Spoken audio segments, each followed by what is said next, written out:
Hallo, ihr liebe Leute, hier ist wieder der Yankee mit Let's Play Layers of Fear Uff Pelzig. In der letzten Episode haben wir jetzt das gruselige Kinderlevel beendet, was glücklicherweise nur halb so schlimm war, wie ich gedacht habe. Draußen regnet es noch, wie man sieht, immer stärker, es gewittert auch wieder. Und unser Magnum Opus hat sich jetzt zu einer, ich würde schon fast sagen, entstellte Variante von einem menschlichen Torso mitsamt Gesicht ergeben, wo die rechte Aorhöhle nur noch als Loch klafft, wo kein Nas übrig ist, wo kein Unterkiefer wirklich erkennbar ist. Es wird spannend. Und ich glaube, jetzt kommt so allmählich die Fratra, was das Level angeht. Und ich bin tierisch gespannt, wo es jetzt hier geht. Okay, die lässt sich nicht mal richtig öffnen. Oh. Verflixt, Leo. Okay, der ist natürlich zu und lässt sich nicht mehr öffnen. Wir haben zwei Möglichkeiten. Gehen wir hier entlang? Oder gehen wir da entlang? Es wird mal wieder darauf hinauslaufen, dass das so ein Rundgang wird. Insofern rechne ich irgendwie mit nix. Und ich rechne trotzdem mit allem. Das ist das, was das Spiel hier auszeichnet. Man rechnet mit nix und trotzdem mit allem, was irgendwie passieren könnte. Ja, es ist natürlich da alles verschwunden. Jetzt latschen wir im Kreisel, bis was passiert. Jetzt hat sich da ein Fenster wenigstens gebildet. Ich glaube, ist es der Charakter oder ist jemand hinter uns? Ich will es gar nicht rausfinden, um ehrlich zu sein. Da ist das Bild. Ach ja, das war das, was wir da in dem Salon gesehen haben, was sich dann so verzerrt hat, dass es ausgesehen hat, als würden die hängen, die Leute. Das ist wieder das Bild in der Reihenform, würde ich sozusagen schon sagen, zu dem Ding, ja. Cool. Okay, wir gehen trotzdem weiter, bis sich das kräftig weiter verändert und das Licht eventuell nicht so hässlich flackert. Ah, da haben wir nichts zum Lesen. Ich weiß nicht, wenn wir jetzt nochmal durchgehen. Okay, du ist derzeit sowieso verschlossen. Die Tücher, die lösen sich auch nicht. Ja, so muss das sein, wenn man Demenz hat. Jetzt mal ohne Witz, ihr liebe Leid. So muss das, glaube ich, auch in etwas sein, wenn man Demenz hat. Wenn man rumgeht und alles sieht irgendwie immer anders aus und verändert sich ständig. So könnte ich mir das auch durchaus vorstellen, wenn man Dementi-Person spielen würde. Na, machst du doch auf die Schublade, komm. Machst du mal auf das Ding? Ja, jetzt robb doch mal. Du bist doch ein Ochs mit Holzbä, das kriegst du doch auf das Ding. Jetzt doch gar nicht. Dann halt nicht. Zupf und Zupf. Ich bin immer sehr für Licht bei Horrorspielen. Da ist derzeit noch eine Blankoleinwand. Ich rechne immer damit, dass ruckartig irgendwas erscheint. Und wie sieht's da aus? Können wir da was aufmachen? Nee, natürlich nicht. Dankeschön, hier. Jetzt erinnert sich das auch hier wieder. Hier ist alles verschlossen. Wir finden auch nirgendwo einen Schlüssel dort vor. Ich traue mich auch nicht so recht, mich umzudrehen, wenn ich ganz ehrlich bin. Ich mag hier lieber einfach mal so gucken, ob hier irgendwas ist, was man noch lesen kann oder so. Okay, jetzt sind sich hier die Bücher erbrochen vor dem Gemälde und ich erwarte, dass jetzt jederzeit was passieren kennt. Ich muss immer mal wieder so auf die Facecam gucken, dass ich auch im Rahmen drin bleibe, weil ich weiß ja, welchen Teil ich in etwa ausschneide werde. Und ja, da muss ich immer gucken, dass ich im Rahmen bleibe. Das Einzige, was mal wieder mit Titel zu sehen ist The Picture of Dorian Gray. Das dritte, was man da vom Gemälde aussieht, das in Blau eingebunden ist. Also das dritte von Owe sozusagen. The Picture of Dorian Gray, ja. Das Buch von Oscar Wilde, das verfolgt uns doch irgendwie so Weilchen. Jetzt wird's ganz dunkel. Herzlichen Glückwunsch. Och nö. Och nö. Ja, uff, mit den Geräuschen. Wie sieht's da aus? Immer noch zu, na toll. Da ist wieder das Inquisitions... sehen wir das im Schatten? Ah, na. Was zur Hölle ist denn das? Ist das einfach nur ein Schaukelstuhl oder? Ich glaube, es ist ein Schaukelstuhl nur, ne? Da hockt niemand drauf. Going in circles, sich im Kreis drehen. Oder wie wird das hier übersetzt? Sich im Kreis drehen, glaube ich. Ja, sich im Kreis drehen. Ja, da ist wieder dieses liebreizende Bild. Was ich immer noch nicht weiß, woher das ist. Ein Lurch lugt hervor. Ich gehe mal hier rein. Oh, natürlich. Oh, natürlich. Das hat jetzt noch sein müssen. Okay. Delirious im Delirium. Ja. Easy to forget. Einfach zu vergessen. Oder leicht zu vergessen. Und drunk, besoffen. Oh, oh. Jetzt hat sich da wieder was gebildet. Und zwar wo er immer arbeitet. Das heißt, im Delirium war er da immer und hat einfach Sachen vergessen und war natürlich sturzbesoffen, als er gemalt hat, wie das so ein echter Künstler halt macht. Nicht nur Anfang vom 20. Jahrhundert. Ich glaube, die Bursche, die tanken immer noch ganz gern einer. Ich will mich nicht umdrehen. Ich will mich einfach nicht umdrehen. Jetzt mal ohne Witz. Ich wünschte, ich könnte das alles im Krebsgang irgendwie machen. So dass ich mich nie drehen müsste. Time to meet. Zeit, sich zu treffen. Oder, was war das? Mach dein Jumpscare. Not yet. Time not yet. Remember each mistake. Erinnere dich an jeden Fehler. Going in circles. Sich im Kreis drehen. Noch nicht die Zeit. Ja, noch nicht. Da geht's weiter. Okay. Da geht's überall weiter.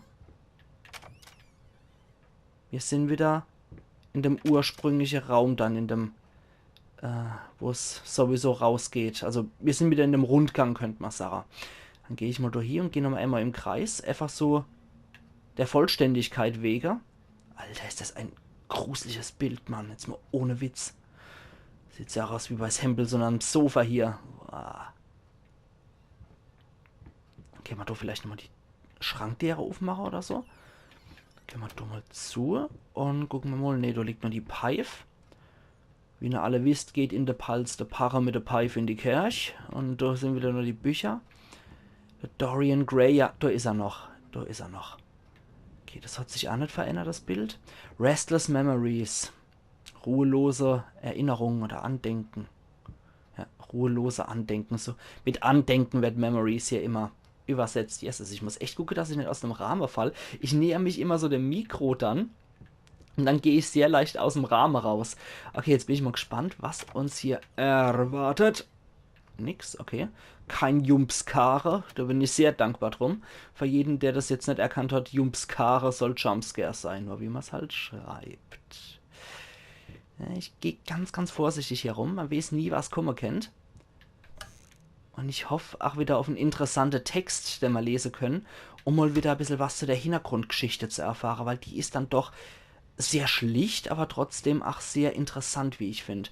Ja, wieder die zwei Damen, die dann illustre Gentlemen hier aufs Bett drücken. Ja, da ist alles klar, die sehen auch aus, als hätten sie ihren Spaß, die Mädels.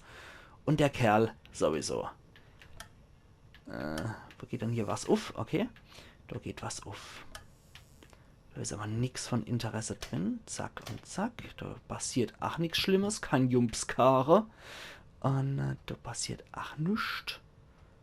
Okay. Nee, da passiert auch nichts. Ich traue mich echt jetzt ohne Witz teilweise neben mich umzudrehen, weil nicht nur, dass die Umgebung sich verändern könnte, sondern auch, dass einfach irgendwas Hässliches dort lauern könnte. Es ist immer die Quato, meiner Meinung nach. Okay, da geht es höchstwahrscheinlich weiter. Ich versuche immer so viel wie möglich im Krebsgang zu gehen, dass ich hier auf nichts Schlimmes treffe. Ich will einfach nichts Schlimmes haben. Ich will das nicht. Ich will nicht vor irgendeiner Fratze landen. Das ist das Allerschlimmste, was ich mir vorstellen könnte. Hier in dem Spiel zumindest. Dass ich vor irgendeiner Fratze lande, die dann kreischt oder so. Ich hasse das. Oh, das ist eine Brille, die sieht ein bisschen aus wie meine. Ne, Quatsch, die hat einen Rahmen. Okay. Ich habe hier so rahmenlose Brille, wie ihr alles seht. Könnt ihr nicht lieb, das Ding. Make up your mind. Entscheide dich. Alter, die... Erinnert das? Boom. Gerade eben wieder Boom. Okay, das ist wieder in der Zitterschrift. Das könnte in unserem Album landen. 17. Juni. Er spricht schon wieder von den verdammten Ratten. Ich glaube, ich habe noch keine einzige gesehen, aber das hindert ihn auch nicht daran, überall Fallen aufzustellen. Er behauptet, sie in den Wänden zu hören und dass es Hunderte sein müssen. Gott, ich hoffe verdammt nochmal, dass es stimmt. Ich hoffe, dass sie in der Nacht herausgekrochen kommen und dich in deinen Schlaf fressen, du grausamer, von dir selbst besessener, lächerlicher Säufer. Reizend. Da scheinen die sich aber wirklich geliebt zu haben am Ende von ihrer Ehe. Okay, da ist nichts mehr drin. Aber da er das ja auch wieder eingesammelt hat, vermute ich mal, dass das tatsächlich in seinem Album wieder landet. In im Sammelalbum, was in seiner Werkstatt ist. Und jetzt... Okay, da ist nichts passiert, aber da ist was. Da ist plötzlich was anderes aufgegangen. Aber da können wir nicht hier. Da ist was anderes aufgegangen, aber da können wir nicht hier. Wir können aber da wieder durch. Ja. So viel geht. Aber da nehmen können wir uns nicht durchquetschen, oder? Nicht, dass ich wüsste, nee. Da geht nichts, da kommen wir vielleicht noch später hier. Könnte sein. Ah, wieder so schönes altes Gemälde, okay. Da müssen wir jetzt wohl oder übel hier durch. Und zack, die Tür geht natürlich wieder zu. Oh, oh, oh, oh, oh, oh, oh, oh, nee, nee, nee, nee, nee, nee, nee. Tut mir leid, aber da gehe ich nicht hier. Die Warnung hieß eindeutig, ignore her, ignoriere sie. Und das werde ich auch weiter so halten. Es tut mir echt leid, wenn ihr hier Jumpscares erwarten, aber ich versuche mich echt an die Anweisung zu halten. Da geht euch natürlich so von mir verloren oder sowas. Aber ich will einfach wirklich versuchen, mich an die Anweisungen in dem Spiel zu halten. Mal ausnahmsweise Herrn Uff. Da ist ein Schlüssel drin, okay. Ich weiß, er hätte es eigentlich echt verdient, dass er die ganze Zeit zu seiner Frau geschickt wird, damit er sich immer wieder daran erinnert, was da Schlimmes passiert ist. Trotz allem, ich probier's, mich an die Anweisungen zu halten. Obwohl der Typ, der man hier spielt, wirklich ein erbärmlicher und widerwärtiger Typ ist, der seine Frau vernachlässigt hat und passiv-aggressiv da war und seine Tochter nie richtig behandelt hat und nie wirklich gut behandelt hat, außer mal beim Damespielen. Und es war ein erbärmlicher Vater und ich weiß, dass es ein Arschloch war, ist der Typ. Aber ich probiere es trotzdem, dass ich mich hier an die Anweisung halte. Okay, da ist wieder holländische Schuhrad. Da ist er. Guckt ganz wiescht. Na, wie geht's dir, du Retteler? Ja? Ja, rennst fort. Ist okay, ist erlaubt. Ist alles erlaubt. Aber bisher muss ich sagen, ich bin relativ Jumpscare-los hier durchkomme noch. Wow, hier fällt wieder alles zusammen. Ich muss sagen, ich bin wirklich erstaunt, dass ich so relativ ohne Jumpscares durch das ganze Spiel komme und trotzdem verfehlt das Spiel seine Gruselwirkung nicht. Das muss ich auch klipp und klar sagen. Nicht, dass es heißt, juhu, ke Jumpscares, ist ja alles super easy. Nee, nee, nee, nee, nee, also garantiert nicht. Das Spiel, das versteht's, Atmosphäre aufzubauen. Und das Spiel versteht's, ständig in den Glaube zu lassen, dass man hier total ausgeliefert ist und dass immer was kommen könnte. Also, dass man dem Schrecke hier ausgeliefert ist. Man kann hier nicht fortrennen, man kann aber auch nichts bekämpfen, von daher. Es hat eine unglaublich geile Wirkung, das Spiel, und ich kann es nur jedem empfehlen, das zu kaufen. Es ist wirklich nicht teuer, also das kenne ich locker leichter, das Spiel. Es ist absolut großartig und ein Kunststück. Und ich glaube, selbst wenn ich es Let's Played habe, wäre ich es wahrscheinlich auch nochmal durchspiele, um alle Ende zu kriegen. Für mich persönlich dann. Und dass ich ja nicht nur alle Ende kriege, sondern dass ich auch alle Trophäen kriege. Ich glaube, bei dem Spiel wird es sich wirklich lohnen, auch auf Trophäenjagd zu gehen, was ich für Let's Plays ja eigentlich seitdem nimmer mache, weil da muss immer spielen, noch um andere gespielt werden. Und ja, zum Trophäenjagen komme ich eigentlich sehr selten, obwohl ich es immer sehr gern gemacht habe früher. Für mich hat das Spiel nie fertig sein können, ohne dass ich alle Trophäen abgestaubt habe. Und ich denke, bei dem Spiel wird sich das wirklich seit langem wieder lohnen. Das Ding ist ein Kunstwerk. Ich liebe das Spiel, wirklich. Ich habe mich, wenn nicht verschrocken bisher. Und es ist alles noch sehr, sehr gut gelaufen. Trotz allem, ich will das Spiel völlig erleben. Ich glaube, da mache ich wirklich alles dafür. Also alle Trophäen, alle Ende und so weiter und so fort. Das ist es einfach wert. Das ist ein großartiges Spiel und es hat mich total mit seiner Ästhetik gefangen. Und auch mit seinem sehr subtilen Grusel hat mich das Spiel für sich gefangen. Okay, das sind 3 Linien jeweils. Katze, Hund und Ratte. Okay, Katze, wenn ich den Wirbel folge, ist 3. Moment, das zweite bin ich gerade am gucken. 3. Huch. Noch einmal, das ist 3. Und wo geht dann der Wirbel hier? 3, 4. Moment, 3, 4. Ja, das ist nicht so leicht hier. 3, 4. 3, 4, 1 ist die Katze. Haben wir hier irgendwo ein Schloss, wo wir es ausprobieren können. Ich fange dann nämlich von vorne an. Von vorne noch hinter, den ich mich da bewege. 3, 4, 1 ist die Katze. Ah, da ist es. Ah, okay, das hat sich hinter uns wieder verändert. 3, 4, 1 ist die Katze, wenn ich richtig geguckt habe. Wenn das nicht funktioniert, probieren wir die andere. 3, 4 und 1. Ich nehme aber mal an, es ist die Ratte am Schluss. Okay. Okay. Ah, okay, wahrscheinlich die Katze doch tatsächlich. Die Katz, weil die Katz die Ratte fängt. Deswegen wahrscheinlich. So, Interesse halber, der Hund wäre 2, 5, 2, 5, Moment. 2, 5. Das kann es doch nicht sein, Moment. Den dritte finde ich gar nicht. 2, 5 irgendwas. Und die Ratte wäre 6, 8, 6, 8, 7 wäre die Ratte gewesen. Okay. Ja, krass. Natürlich die Katz, weil die Katz die Ratte fängt. Das ist doch irgendwie logisch. Hey, ich hab's doch aufgemacht. Achso. Blöd, Mann. Hätten wir drauf kommen können. Achtung, was jetzt kommt. Und nicht, dass sie irgendwann kommt. Das war jetzt nur so ein kleiner Schocker an Eich. Obwohl nichts passiert ist. Aber ich glaube, das könnte ich bereuen, dass ich euch jetzt so aus Versehen so geschockt habe. Ja. Das kommt alles wieder zurück. Das rächt sich alles. Kleine Sünden bestraft der liebe Gott sofort, oder wie es heißt, ne? Ja, Emuln gemacht und schon dafür gebüßt. Und sofort wieder mit Kinder-Jumpscares, mit Kinder-Horror bestraft worden. Okay, der nächste viereckige Raum. Wow, die Musik. Großartig. Wieder die zittrig Handschrift. 19. Juli. Nach der Stille zu urteilen, die sich nun hier im Haus entfaltet hat, kann ich wohl gefahrlos davon ausgehen, dass er endlich das Bewusstsein verloren hat. Zweifellos umgeben von leeren Flaschen und Fetzen zerrissener Leinwand, die inzwischen seine bevorzugten Bettgenossen geworden sind. Jedes Mal, wenn es passiert, bete ich darum, dass er das letzte Mal gewesen ist. Ich bete inbrünstig, leidenschaftlich. O Herr im Himmel, mach, dass sein Kopf aufplatzt und all das Verrottete ausläuft. Mach, dass er sich seine Handgelenke mit Glas aufschlitzt und die rote Galle ausfließen kann. Mach, dass er an seinem eigenen Erbrochenen stirbt, auf dass wir alle Frieden finden. Denn wenn du es nicht machst, werde ich eines Tages selbst den Mut dazu aufbringen, die Treppe herunterzugehen und seinem Leben ein Ende zu setzen. Du, vor allen anderen, solltest wissen, dass es nicht ein Mangel an Willenskraft ist, der meine Hand zurückhält. Amen.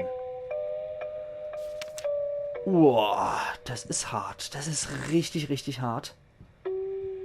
Das ist echt heftig. Ich hätte ja gesagt, schlossen eigentlich doch Scheide, aber Anfang 20. Jahrhundert war das eher nicht so.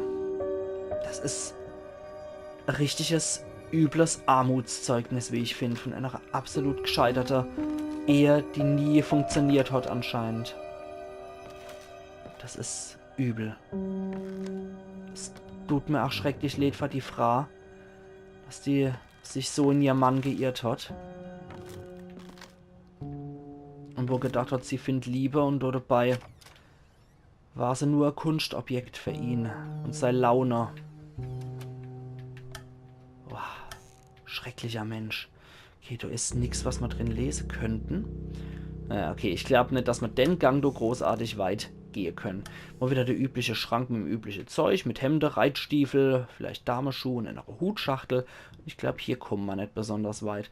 Aber geil ist auch, wie hier wie die Bodefliese so kassettiert sind mit Laminat. Das gefällt mir auch sehr, sehr gut, muss ich sagen. Ich mag hier sowas total gern. So ein etwas rustikaler Stil. Herzlichen Glückwunsch. Ja, so ein rustikaler Stil, das gefällt mir schon sehr, sehr gut.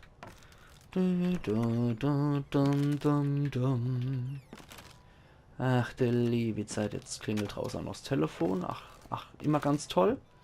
Wenn man nicht gehen kann. Okay. Ich hoffe, ihr hört es noch nicht so stark mit dem Telefon.